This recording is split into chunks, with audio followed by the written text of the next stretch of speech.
Now we are continuing the this question with a second part से continue कर रहे थे A comma B such that A is equal to B था। तो उसके accordingly हमने एलिमेंट्स रिलेशन के एलिमेंट्स लिखे थे जहाँ पे ए बी के बराबर होना चाहिए। तो वो क्या एलिमेंट्स बनाए थे हमने 0,0 क्योंकि फर्स्ट एलिमेंट ए सेट का जो था ए सेट किसके बराबर था 0, 1, 2, 3, 4, 5, 6, 7, 8, 9, 10 और 11 और 12 इसके इक्वल था। तो first element 0,0, another is 1,1, 2,2, 3,3, 4,4, 5,5, 6,6 and 7,7 और 8,8, 9,9 और 10,10, 11,11 और 12,12 ये इस सेट के एलिमेंट्स रिलेशन के एलिमेंट्स बनेंगे इसमें। तो इसको भी हमने इक्वलेंस रिलेशन प्रूव करना है। तो पहले रिफ्लेक्सिव पे जाएंगे। तो रिफ्लेक्सिव के लिए क्या कंडीशन होनी चाहिए, एज यहाँ पे जो हमें दिया है कि a इक्वल टू बी है, तो इट मीन्स a किसके बराबर होना चाहिए, a is equal to a के इक्वल होना चाहिए। जब a के इक्वल है तो यहाँ से क्या बनेगा, for all a belongs to a, सारे एलिमेंट्स किसको बिलोंग करते हैं, a को, कैपिटल A को। तो a इक्वल टू a आ जाएगा तो it means a belongs to r, तो such that r is reflexive. तो यहाँ से r क्या हो गया, रिफ्लेक्सिव हो गया। नाउ नेक्स्ट सिमेट्रिक के लिए जाएंगे। तो सिमेट्रिक के लिए क्या करेंगे, जब हम सिमेट्रिक की बात करते हैं, let a, b belongs to r for all a, b belongs to a। तो यहाँ से क्या हो जाएगा, दिस इम्प्लाइज a किसके बराबर है, b के, a इक्वल टू b हो गया। और यहाँ पे क्या लिख सकते हैं, and this implies b equal to a। तो b किसके बराबर हो जाएगा, a के बराबर भी होगा। तो b is equal to a भी है और a इक्वल टू b है। तो this implies b, a also belongs to r, वो भी r से बिलोंग करेगा। This implies r is symmetric, तो r सिमेट्रिक भी होगा। नाउ नेक्स्ट थर्ड पार्ट है ट्रांजिटिव। ट्रांजिटिव पे मूव कर रहे हैं। तो ट्रांजिटिव में क्या होगा, such that a, b belongs to r है and b, c belongs to r है। जब ये a, b belongs to r है तो this implies a is equal to b and b, c belongs to r क्या imply करता है, b is equal to c। तो दोनों इसके बराबर हैं। तो a इज इक्वल टू अगर b है तो b किसके बराबर है, c के। तो हम इसको ये भी लिख सकते हैं कि a किसके बराबर हो जाएगा यहाँ से, c के। अगर a c के बराबर आ गया तो नेक्स्ट हम लिख सकते हैं a, c also belongs to r। तो r इज़ ट्रांजिटिव। तो यहाँ से r क्या हो गया, ट्रांजिटिव हो गया। अब ये तो था सेकंड पार्ट की डिस्क्रिप्शन। उसके साथ हमें एक चीज़ और भी पूछी है उसने क्वेश्चन में।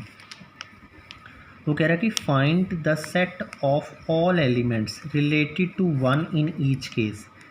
वो सेट के एलिमेंट्स सारे फाइंड आउट करने हैं जो 1 से रिलेट हैं। फर्स्ट केस क्या था हमारा, जब ऑर्डर्ड पेयर a, b और a minus b is a multiple of 4 था, तब क्या थे ऑर्डर पेयर के, जो 1 से रिलेट वाले एलिमेंट हैं।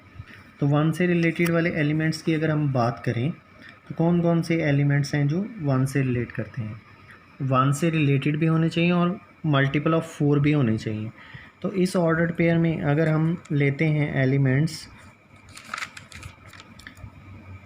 इस ऑर्डर्ड पेयर को लें 1,1, तो अगर मैं लिखूं 1,1 ऑर्डर पेयर को लेके लिखता हूँ, तो 1,1 को अगर मैं लेता हूँ तो 1,1 में 1 माइनस 1 इसका डिफरेंस कितना आया, 0।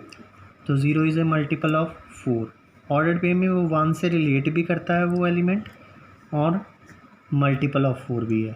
और 1 से रिलेट वाला एलिमेंट्स अगर देखें कौन से, 1,5 है। 1,5 देखें तो 1,5 अगर हम लेते हैं 1,5 1 माइनस 5 देखें तो इसका डिफरेंस कितना आएगा, पॉजिटिव 4।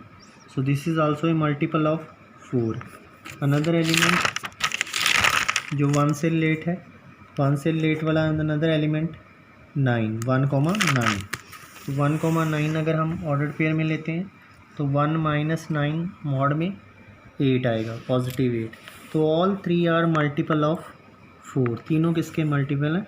4 के मल्टीपल्स हैं। अगर ये 4 के मल्टीपल्स हैं तो और 1 से भी रिलेट हैं, ये भी set 1, each element is related to 1, इस सेट का एलिमेंट्स भी 1 से रिलेट है, इसका सेट का एलिमेंट्स भी 1 से रिलेट है, ये सारे एक दूसरे से 1 से रिलेट करते हैं। तो बी सेट जो बनेगा हमारा क्या बनेगा? A belongs to A such that a - 1 is a multiple of 4 के मल्टीपल होने चाहिए। तो इस सेट के एलिमेंट्स अगर हम देखें क्या बनेंगे? 1, 5 और 9, ये 3 एलिमेंट्स होंगे जो 1 से रिलेट करते हैं ड्यू टू दिस कंडीशन, इसके कारण। अब हम क्वेश्चन के बी पार्ट पे चलें। बी पार्ट में हमने बोला था कि आर ऑर्डर पे ए कोमा बी, और इसमें ए किसके बराबर होना चाहिए था? बी के।